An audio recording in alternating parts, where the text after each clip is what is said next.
Hey everyone, welcome back to Inside the Click, the podcast that cuts through the noise by giving you unbiased, data-driven insights into the creator economy. I'm Monica. I'm Michelle. Let's get into it. If you look at your performance for something, don't forget looking a few days before or even a few weeks before. What in general types of content did you post that's leading to higher engagement? And Yeah. honestly, doing that analysis can be a little time consuming because it's really the best way to do that is to go and pull your data up and then literally put pictures of your content up, like Oh, I like right that. either like above or below like your impression volume or the engagement rates or something, because then I always love doing this. And this is even what you can do when looking at data or like data visualizations. If you relax your eyes, you should be able to just tell what's happening. So if you put all of your like high performing posts like over on one side, like the images of them, drag them over in your, I don't know, like Apple Notes thing, and then put all of your low performing images by each other or posts, even, right? If you do like text posts, and then you should be able to see, oh my gosh, my high performing ones feature my family a lot, or Yeah. they're of me with my car or whatever. Yeah. And that is what works for you versus, oh, the images that are really dark or images that are just of me or my selfies. I feel like usually selfies actually do well. They But do. let's just People like say, seeing people's faces. yeah. But let's just say that in this instance that the selfie was not good. Yeah. So then you're like, okay, like I shouldn't really post selfies. I still see some creators posting text posts on Facebook and it drives me nuts. Awful. No, no one's gonna click on that. No. No one's gonna even see it probably. So what is happening? The whole world is visual and even Exactly. living visual, aka video. Yes. Yeah, I would definitely, that's a worthwhile exercise that everyone can do. Pull all of your stuff down, pull your metrics down, and then put the posts by their metrics, high and low, and even mid, because that's like content that's consistent. Mhm. And you should be able to see here's what works, here's what doesn't work.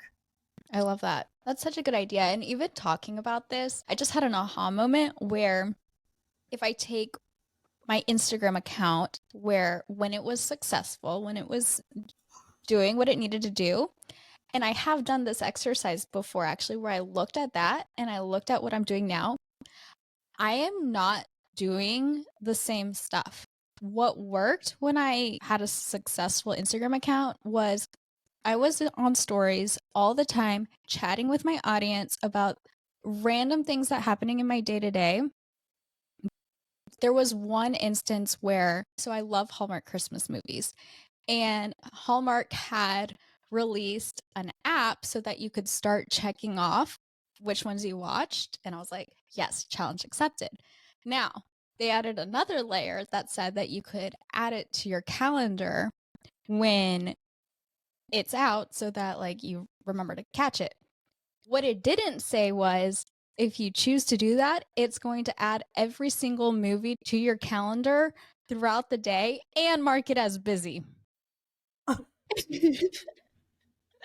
So I got on Instagram stories and I was like, y'all, you need to help me like mass delete all this from my Google calendars, like telling the whole situation. I was having like followers as boyfriends, like trying to help tech solve this, like this whole thing. And there was always something like once a week ridiculous. Like I would go like to brunch and then drunkenly buy a plant and get in a an Uber back to my apartment. Yep. DC was perfect for this type of content because in a city where you're walking around all the time, something ridiculous is always going to happen. Yep. So that's what worked and that's what kept people engaged. And then in passing, it's, oh, you left the Tupperware on your stove that you've never used before, but you just happened to turn it on once and there's now Tupperware melting on your stove. But what was that shirt that you were wearing in when you were explaining that? That stuff And is that's what worked, memorable. and I don't do that anymore because I feel like I'm like 33 and boring now. No. I feel like you also said that you felt a little jaded. Yeah. Yeah. That can happen if the fun is taken out of it a little bit, where you're just less goofy and Mhm. whatnot. But that's a really interesting observation. I would watch that. Be like, You oh can my go back. gosh. They're back in the highlights. It's 20 something.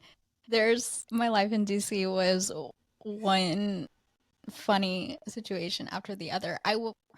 With the stove, I had a 360 square foot apartment, so I was never there. And I never cooked. I lived on top of Whole Foods and Navy Yard. So that was literally my kitchen. Right. And I went out of town for 2 weeks and I came back and the people at Whole Foods thought I had died. So they're used to seeing me 3 times a day.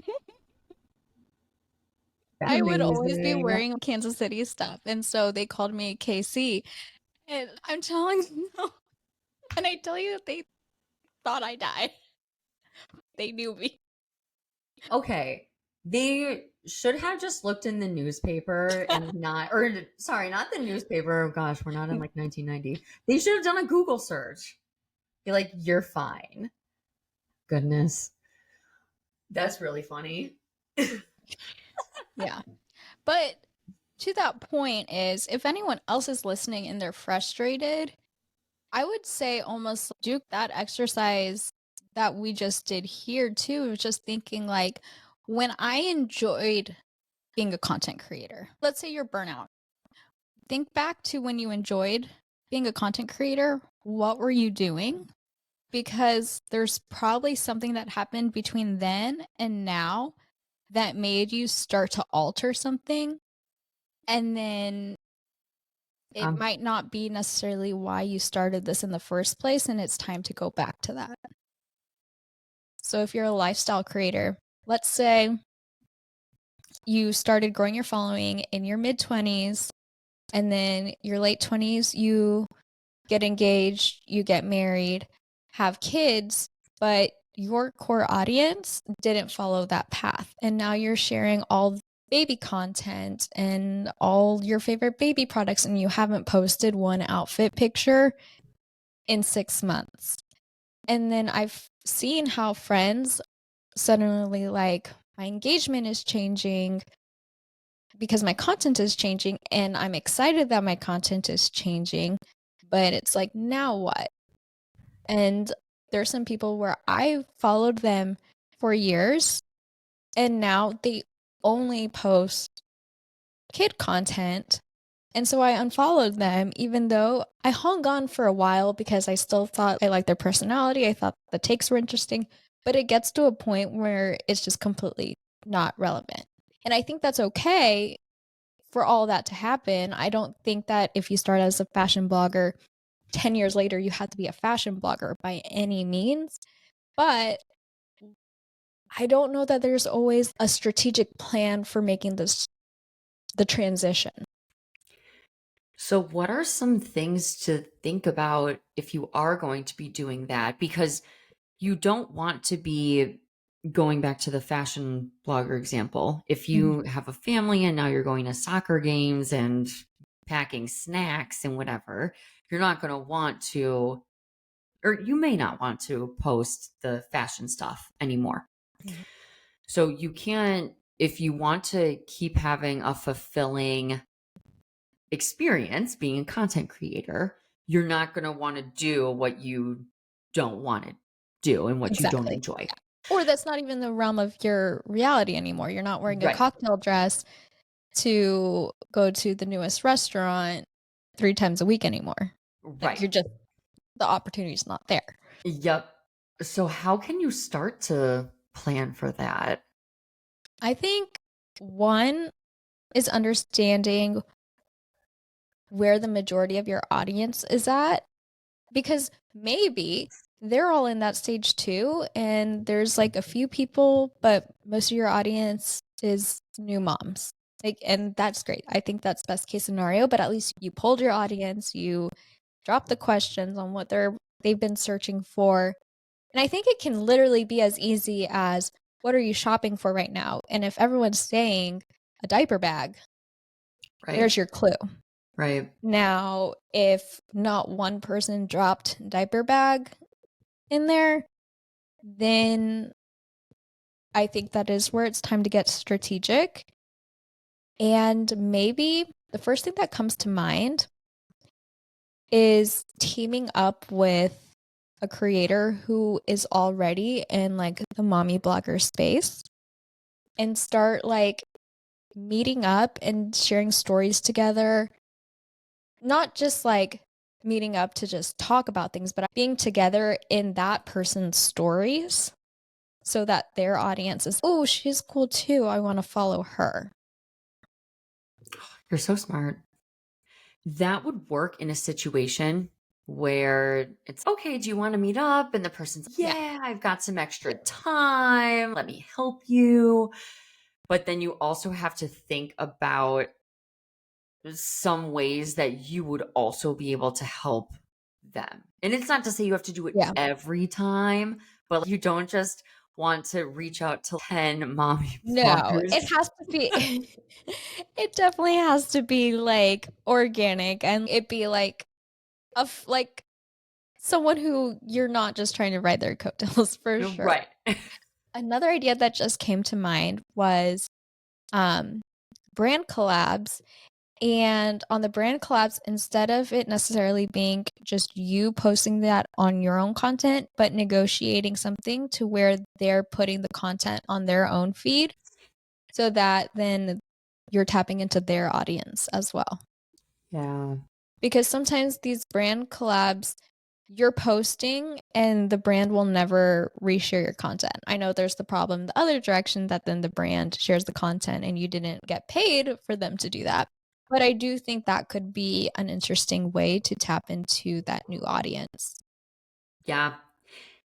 Not only that, you could just even say, especially if it's like an audience acquisition play for yourself, you could just even say, these 5 photos, you can tag me. You don't have to pay me, but I want to partner up on writing the copy or whatever, just to try for the chance of getting them diverted over to your profile, because it is like a little bit of an acquisition play.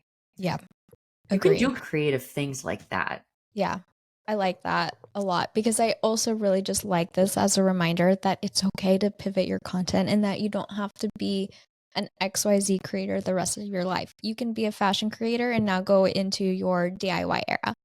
That's okay. I think so many people are like, this is what you are, this is what you know converts, so this is what you're married to. And I don't think that has to be the case. And I think sometimes some people really blow up after they pivot because that's where like their energy is and that's what they're excited about and people feel that. Taylor Swift, right? Started in country and Yep. then totally switched. But the thing with this industry, though, is you do need to put a little more planning into it, Mhm. because it is human behavior that you're trying to influence. Yep. So that's going to take a while longer, because you're not going to just be like, everyone, let's migrate. Yeah. Bring your parent friends here.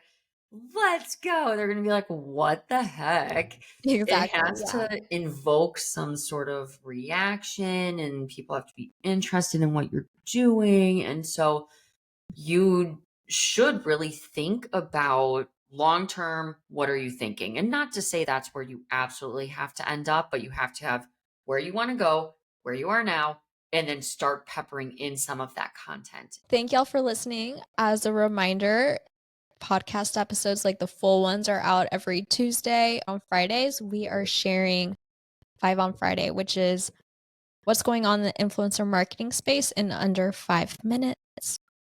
Thank y'all for listening. Don't forget to subscribe, rate, review if you're new here, and we appreciate you.